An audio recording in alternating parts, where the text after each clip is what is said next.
मालिक। जय श्री श्याम। मैं आज कुछ बालन साल के बारे में कुछ बोलने वाला हूँ। और आप लोग जानते हैं कि इस वक्त बालन ही बालन, नेपाल में बालन ही बालन चल रहा है।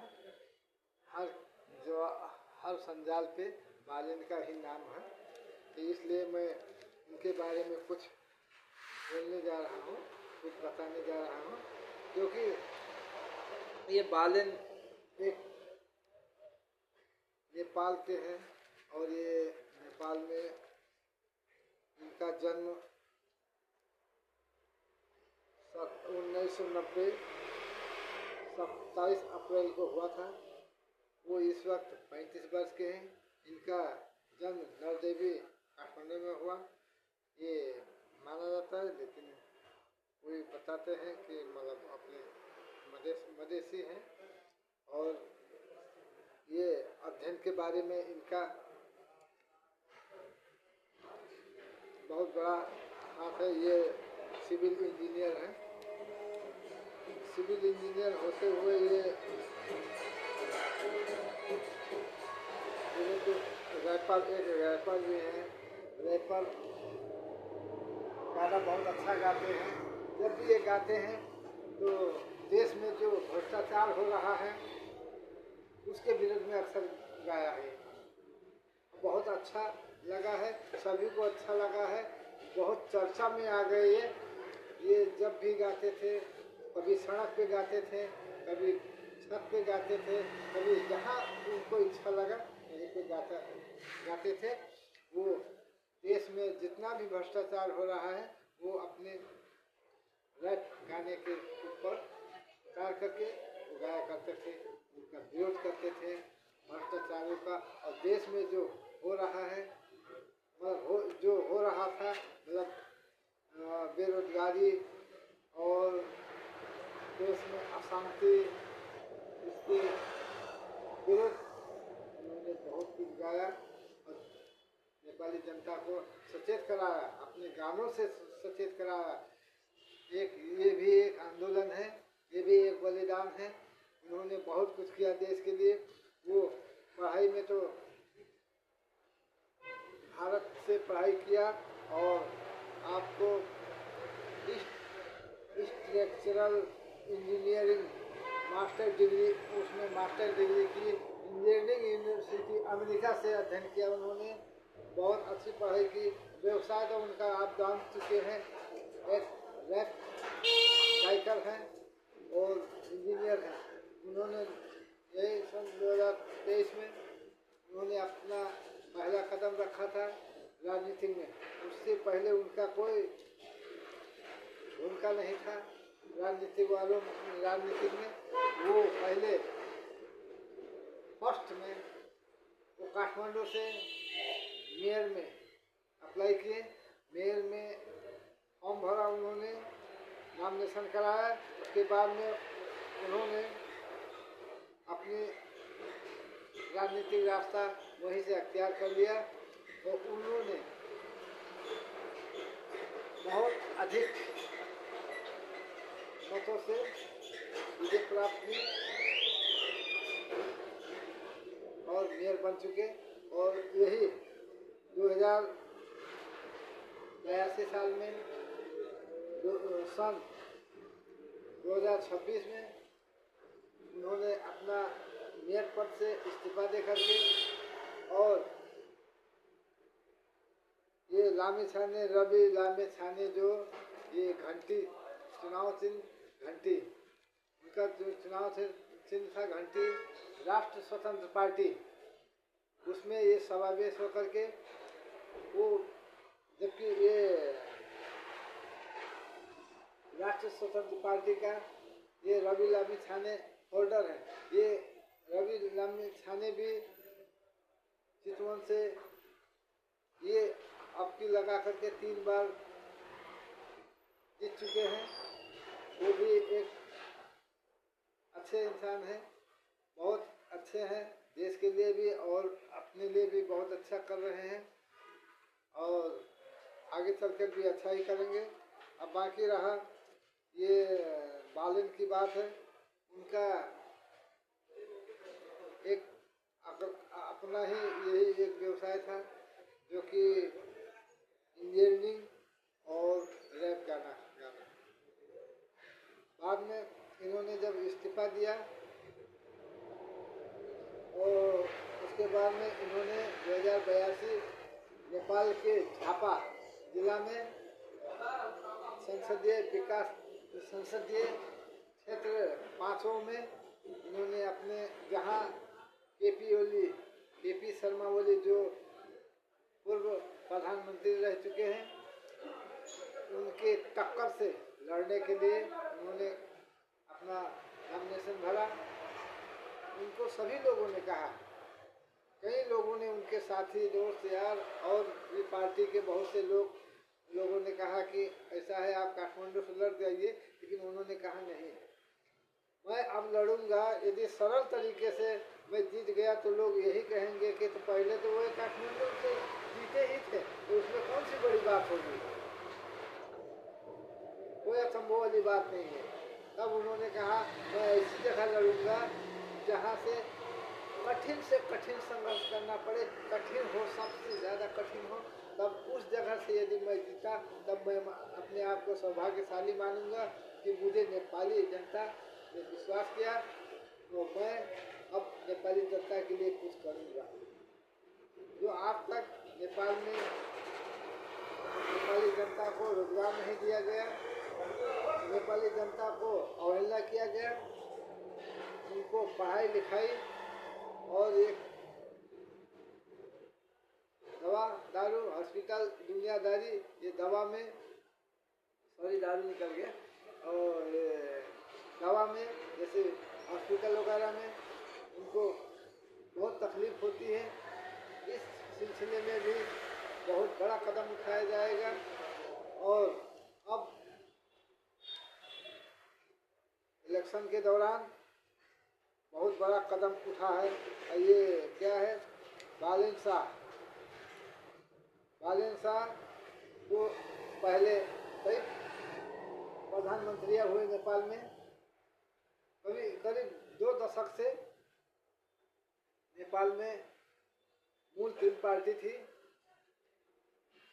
प्रथम नेपाली कांग्रेस पार्टी, और दूसरा नेकपा एमाले कम्युनिस्ट पार्टी, और तीसरा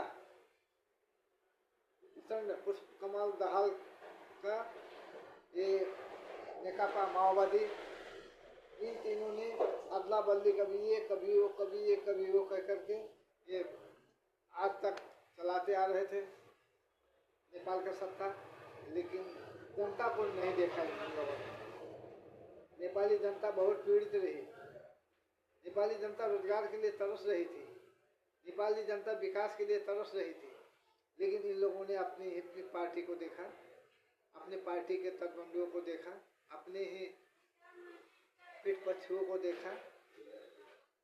और ये क्या देखते हैं, इनके पार्टी वाले खुद इनसे नाराज थे, क्योंकि ये जो इनका चमचागिरी करता था उसी को ये लोग देखते थे, बढ़ावा देते थे।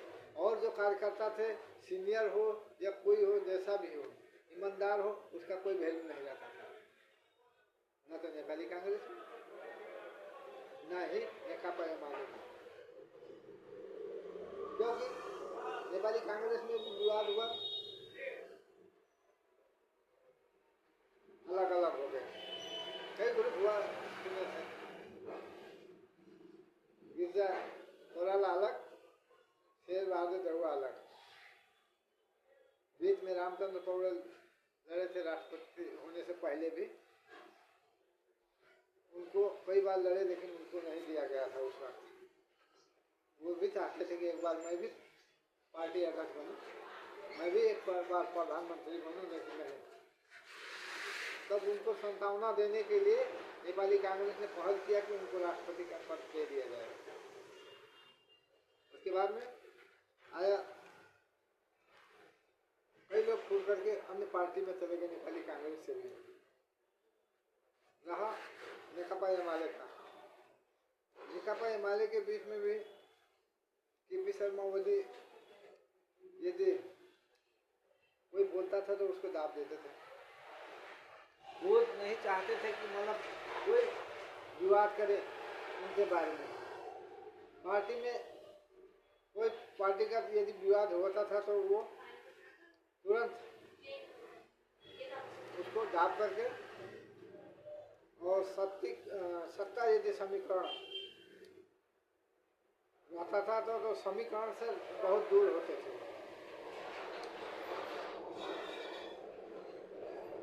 पार्टी के भीतर यदि कोई असहमति जनाता था तो वो उसको शत्रु समान व्यवहार करते थे उससे, और उनको इसीलिए वो धीरे धीरे धीरे धीरे सब उनको छोड़ते जा रहे थे, वो अकेले पड़ गए।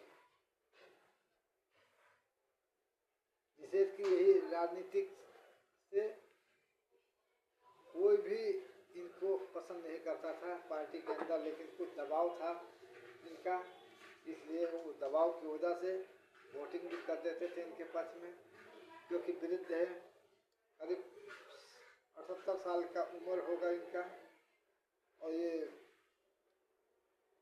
शरीर से भी स्वास्थ्य से भी थोड़ा लाचार थे, इसलिए लोग दया कर देते थे कि मतलब इनको दे दो, कितने साल रहेंगे, फिर होता रहेगा, कोई अदला बदली फिर कोई हो जाएगा पार्टी अध्यक्ष। लेकिन ये अपने आप को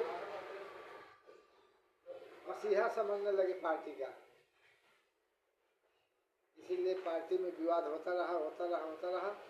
अंत समय में ये जब झापा के 5 नंबर क्षेत्र से जब लड़े तो उसके बाद में इनको बालिन शाह ने, इस वक्त जो बालिन शाह, इनको कम से कम 49,614 मतों से पीछे कर दिया। बालिन शाह को प्राप्त हुआ 68,348 मत प्राप्त कर वो विजय घोषित हो गए, और केपी ओली शर्मा को मिला 18,734 मत। ये डिफरेंस, ये इतना आकर के केपी शर्मा ओली एक किनारे लग गए, आ चुके। वो बालिन शाह से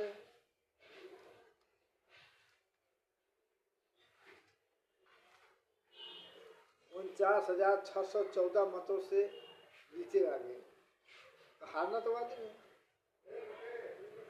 और ये खुद को मसीहा समझते थे, इसीलिए ये सब बिगड़ गया मामला। लेकिन वो सब पार्टी के जितने कार्यकर्ता था सभी को मिला करके चलते तो इनकी हार नहीं होती, क्योंकि इनके पार्टी में बहुत विख्यात बहुत वरिष्ठ नेता थे।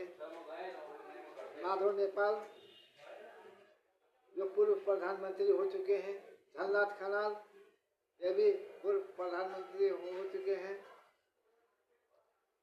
और ये क्या कहते हैं, 2-4 और वरिष्ठ नेता लोग थे, उनको भी ये ठीक से व्यवहार नहीं किए तो वो चले गए पार्टी को छोड़कर अपना अलग पार्टी। वामदेव गौतम जो नेपाली कम्युनिस्ट पार्टी नेकपा एमाले के थे, वो भी निकल कर चले गए, इनका साथ छोड़ दिया। तो ये धीरे धीरे अकेले पढ़ते चले गए, इनका साथ देने वाला कोई नहीं था, ऊपर से ढकने वाले थे। ऊपर से ढक कर तो इसको यही दिखा ना, इस इलेक्शन में यही दिख रहा है कि मतलब लोग